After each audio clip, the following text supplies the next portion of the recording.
Frédéric d'Ispagne, la corruption, est-ce qu'elle gangrène notre île? Alors moi je crois que notre île est pourrie jusqu'à l'os par la corruption en Martinique, excusez-moi. Et puis je ne dis pas cela de façon autoproclamée. Je m'appuie sur les rapports de la Chambre régionale des comptes, donc très factuels. Je peux vous partager, si vous le voulez bien, quelques rapports sur par exemple la commune de Fort-de-France, sur les exercices 2019 et suivants, qui est un rapport de 50 pages, mais je ne vais pas vous partager toutes les 50 pages. Je vais essayer de faire une synthèse avec elle titre, la cour régionale, la chambre régionale, pardon, titre une situation financière en parlant de la commune de Fort-de-France encore très tendue, marquée par des insincérités budgétaires et comptables. Elle titre encore qu'il faut, dans ses préconisations, supprimer le versement de toutes les primes qui ne sont pas fondées en droit. Donc il y a des primes qui sont touchées qui ne sont pas fondées. Elle parle d'un versement... Ça, c'est des primes pour les personnes qui travaillent dans la collectivité. Le rapport titre la monétisation et le placement sur le régime de la retraite additionnelle de la fonction publique de congé du DGS, d'accord, qui est donc un employé de mairie, un ingénieur de mairie, et elle stipule que ces placements et cette monétisation étaient manifestement excessifs et irréguliers et ont procuré à l'intéressé un avantage injustifié. Enfin, au fil de 19 recommandations, je peux encore parler, si vous voulez, du versement d'une IFSE, c'est-à-dire une indemnité de fonction de suggestion et d'expertise exclusive qui n'a pas été justifiée par des pièces adéquates, des pièces idoines, comme tu le disais. Donc tout cela est très irrégulier. On a ça dans un rapport des comptes sur une municipalité. Je trouve qu'on peut, sur la capitale, je trouve qu'on peut s'interroger. On peut aussi parler toujours de la Chambre régionale des comptes. Donc c'est un audit, ce sont des experts, ce sont des personnes qui sont mandatées pour le faire et qui en ont la légitimité. Je vais parler du rapport du SMTVD sur les exercices 2014 et 2020. Enfin, non mais il y a Eddy, non mais il y a pas qu'Eddy qui doit parler du SMTVD. Il a raison d'en parler, mais il doit pas être tout seul à en parler. Je te le laisse ce soir. Donc des heures, j'y vais. Donc le rapport titre des primes et des indemnités irrégulièrement versées.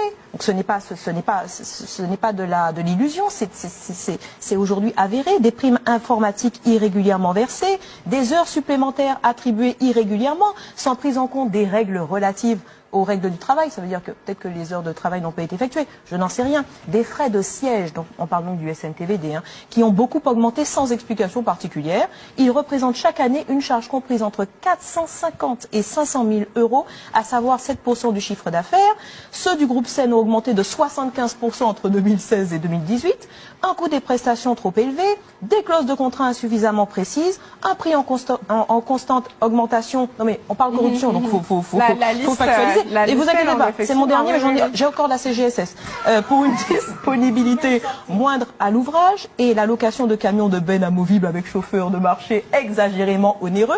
Franchement, je me demande si je me suis pas trompé de carrière. Sans parler d'une gestion peu performante de l'usine d'incinération.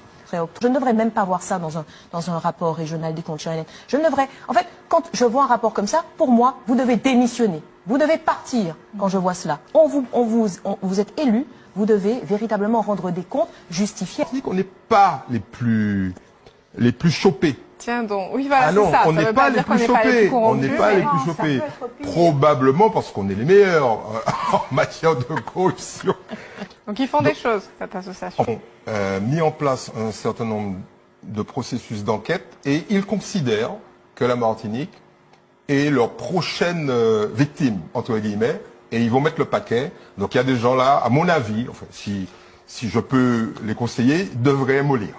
Mais alors, quels sont les types de corruption que l'on trouve le plus fréquemment sur notre île, indépendamment que si c'est dans le milieu politique ou pas?